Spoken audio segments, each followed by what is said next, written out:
Okay, in today's episode of First Use, I'm going to go through the Dees. I'm going to go through where I see the big improvements can come in 2026.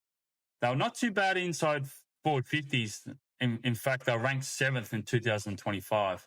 But the real big key areas I want to look at is goal assists. So scoring opportunities, scoring involvements, and where they're actually having their set shots too. Just lowering their eyes. The best in the comp this year was Geelong. So positive, and I'll talk about that throughout this video, and the reason why it's a massive positive in relation to the connection with Geelong. But their scoring efficiency was the worst in the AFL. Their set shot efficiency was second worst in the AFL. There's a lot of that area that they need to improve on. So where is those goal assists going to come from? And I'll go through some stats to back up where they sit in 2025. And one of the key areas, and a couple of key areas, in fact, that they can improve on this preseason to actually allow them to have better scoring opportunities, but put some scoreboard pressure on. Let's get into the footage right now.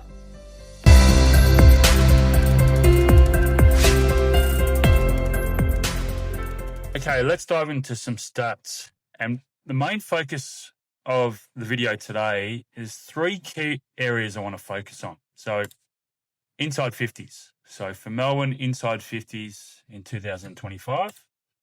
The goal assists. I'm a big advocate for goal assists, and I'll show you one game in particular. It was against Essendon, the gather round early in the year, where they didn't lower their eyes. You know, they were going inside 50 and they were just bombing it on the heads of Cozzy Pickett, on Melsham. They just weren't kicking into the space. So that's one. I'll show some vision of that. And the other area is the scoring efficiency. So really important. So I'll show you on the map too, where a lot of clubs it's called the V. So Neil Danaher was a big advocate for the V. So if you haven't set shots from the boundary, you're highly likely your efficiency is going to be pretty poor. So these are the areas I'm going to focus on in this video. Okay, so you might have noticed this video earlier in the year. This is Melbourne versus the Bombers at the gather round, and I did a video in relation to Melbourne not lowering their eyes. And I think after this, they started turning around. But up until this point, they were getting a lot of inside forward 50s, but for no results. And the reason for that was because of these inside forward 50s. So Melsham comes in, had a really, really good year, Melsham. He was not only scoreboard pressure, but also his goal assist going inside forward 50. He was the second best behind Petrarca. But just a big kick. So instead of actually creating, and if I just draw a line here, actually getting the forward to come up, and you'll see some footage that I've got with Graham Myers and Geelong and the connection they have with Jeremy Cameron. They weren't looking for this. They were just happy just to bomb it. And a lot of clubs these days, they squash that down. They squash it down. So yes, it looks like he's kicking to the favoured side, but it just put on his head. So here's another example. So Chandler gets it here, left footer, and here's Petrarca right here. So where's the space? It's in front of him. And you can see that he's pointing at this stage. So he's pointing. He's waiting for Chandler to get back off the mark. There's the point. So he's pointing. He knows where the space is. He knows that there's a space. If Chandler can get back off the mark, just drop it in. He's got a shot on goal. There he goes. So Petrarca's, there he is. He's about to go. You can see him at the top of the screen. Just watch his movement here. So you can see that Chandler's set and he's about to go, and then he goes, but then Chandler's still going back. And then what does he do? Just kicks it to a massive pack. So that was a common theme in this Essendon game and for the first half of the year. Another example, they win the clearance, coming out, driving his legs, Rivers, which is we want to hope to see. These fans want to hope to see. But look at that. Ruck's open. Sometimes it's hard to see, but this is where you've got to have really good lateral awareness. And it just puts a lot of pressure off that kick going inside forward 50, gives it to someone who's in open space. And then all he's happy to do is just bomb it into a crowded forward line. So instead of actually using someone who's going inside forward 50, going unattended, you end up going to a pack. And there's another one. So loose ball, Ed Langdon gets onto it, gets up. Instead of actually going at the defender, here and using the spare is actually another play you could have there. He's just happy to bomb it, happy to put on the boot instead of actually going at the defender, taking up the grass, but even just like a dinky kick here to allow this forward to come into play. So there wasn't any of that. They were just happy just to kick it inside forward 50 and just bomb it in there and kick it on top of their heads. And they're kicking to Cozzy one-on-one. And then this is just the last one. I know he's a first-year player, but this is something that they just really need to tidy up when they're going inside forward 50. So Bowley wins it over to Langford, and then just happy to bomb it. Instead of actually just a little dinky kick, this is what Geelong's so efficient at. They'll honour that kick. They'll put their forwards in a really good spot, but it's a kick that invites the forward to run into that position. And as it turns out, kicks it and is a turnover. So let's look at the stats, the overall stats, based off those key areas for Melbourne in 2025. So inside 50s, they ranked 7th in the comp versus the opposition. So a lot of the stats I provide are versus the opposition. So they're plus 3.7 per game. So not too bad. Ranked 7th, so they're in the top 8.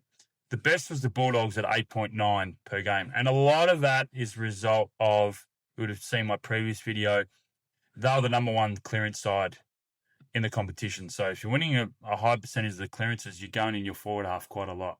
Goal assists. Now, this is where it gets really, quite damning on where Melbourne sat in relation to their forward entries and stuff like that. So they're ranked 14th at 2.4, at minus 2.4 per game versus the Oppo. So the best was Adelaide at 4.1 versus the Oppo. So this is goal assists, going inside forward 50, score involvements.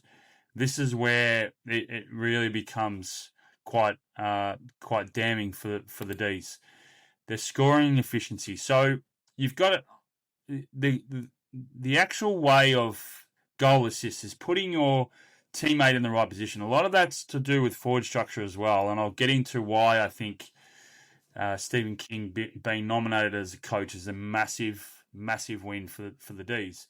But you've got to have scoring. So you've got to lower your eyes. You've got to put your teammates in the right position, but also then you've got to hit the scoreboard.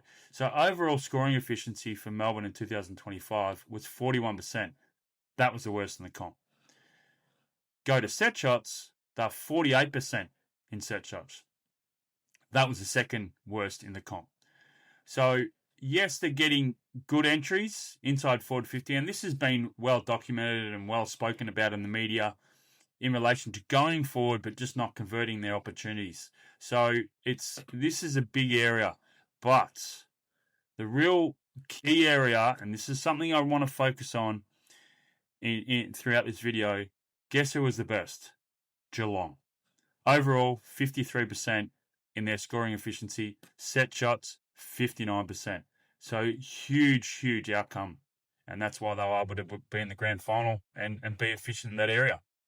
So I want to look at the addition of Brody Mihocek. I think he's one of my favourite forwards even before he even come to Melbourne. He is a workhorse. He works both ways. He's really efficient with his kicks inside forward 50. He sets up a lot of his teammates. He gets involved quite a lot. But I want to look at just his stats for this year. Now, keep in mind too, near the later half of the year, he was suffering an injury. So hopefully the Dees fans will be grabbing a hold of the best of Brody Mihocek. So his goal assists, he averaged 0.4 per game. So it's the third highest for his career. So you look at someone like Geelong, Brian Myers, he was at 0.8. So he's not far off the mark there in relation to that. Kicked 36 goals. That was the third highest of his career. And his scoring efficiency was 56% overall. So they're the ones on the run and, off the pack and stuff like that. But look at his set shot, 59%. So this is why they went hard for Brody Mihocek. He's a strong forward, works hard both ways, but his overall scoring efficiency is really elite. So he's in the top tier of the forwards in relation to that. And kicking 36 goals, that's his third highest of his career. So, yeah, big upside there, and that's why they went after him as a forward. Okay, so I want to show you the V. So this is Neil Danaher was a massive advocate for the V. So the V going inside 450. So say Melbourne's going left of screen. The V, and you've probably heard this before, and I just want to just explain what I mean by that, is if you just draw a V like that. Okay, so we used to call this the grey area.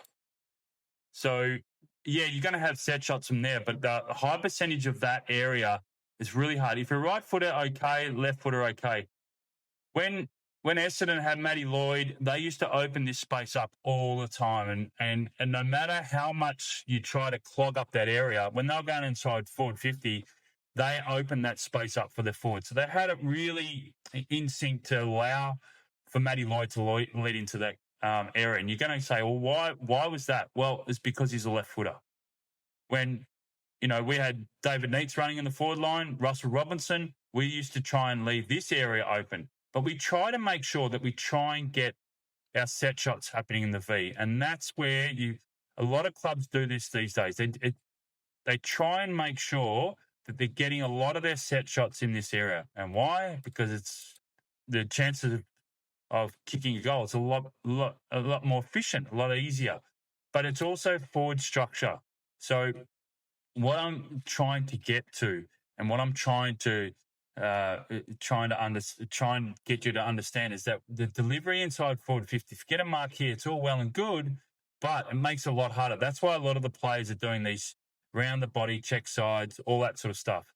But I'm telling you now that a lot of the clubs aim for this. They aim for this inside the V to get their set shots. And that's why Geelong's been so efficient for so long, because they lower their eyes, they have good running patterns and good forward line structures set up. This is why these fans should be excited. The fact that someone who's been involved in that system for 2 years is now the head coach. So it's very, very positive. Still got to execute, of course, but if you can have a structure and you can have your forward line running in good patterns, you can create a lot of space. All right, so I love this player. And anyone who follows footy loves the way, particularly Geelong fans. But I'll just do my little, here's Graham Myers there. And some of the games he played this year, and he's been doing it most of his career, loves to lower his eyes. And as any forward leading up to Graham Myers would say, is, when he's got the ball in his hand, he can find you anywhere. So here he is, outside forward 50, and it's set play, so he's got a little space, but he assesses the things so quickly. So for any player who is aspiring to get back off the mark, but face the goals, as he does here. So he's facing his goals. He knows there's the space, right footer, and this is what they've got set up. This is why it's going to be really exciting for Melbourne Footy Club with Stephen King being now the head coach. He obviously would have sat in a lot of forward meetings for the Geelong Footy Club over the last couple of years. Look at this. It's like a line set. So the space is here and the space is there on the fat side. So they're not taking up that space. They're allowing for the players that are kicking inside forward 50 to actually. So Graham Myers assesses it, and this is what he loves to do. This is his special, and then there it is.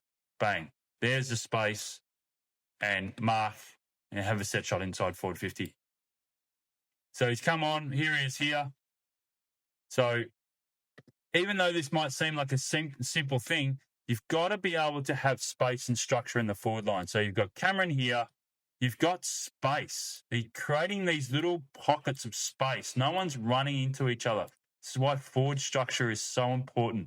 This is where Stephen King is going to have a massive impact on the forward structure for the Dees. Well, we hope so in 2026. But it's just lowering their eyes. So if Stengel doesn't go this way, he doesn't create this space. If he just stands there, there's no space for him to lead into. And look at that. Base out. Bang. But it's the ability to work for one another to create space. And his ability to lower his eyes. Yes, he's got close on lateral to him, but just this little dinky kick, and that invites Cameron into that space. There it is. So he's not kicking on his head. He's kicking it out in the space, allowing him to go into that area. There it is. And what do I say about the V? Perfect space, perfect area you want to mark the footy. Here he is again, swings on his right foot, and all the forwards know this. He's not going to swing that way on his left. He's going to swing back into the corridor on his right foot. So this is a synergy you're going to have with, and I've shown you the stats on Geelong with relation to Manor, Close, Atkins, Dangerfield. List goes on. Are those players, Stengel, who have score involvements and go inside forward 50? It's that synergy you got to have with the forwards. And that's the reason why Jezza Cameron, and look at the space he's given himself. He's not taking that early. He knows that he's going to hit him out. But if he's not leading this way, and you'll see a footage where he does, but it's got a lot more time on his hands to execute it. Now, this is the one I'm talking about. So this is the space. He's got the space here. He's got the space to take. But with this energy, with Jeremy Cameron and the forwards going inside forward 50, they know that he can hit this kick. And that's an outstanding kick. That's awesome.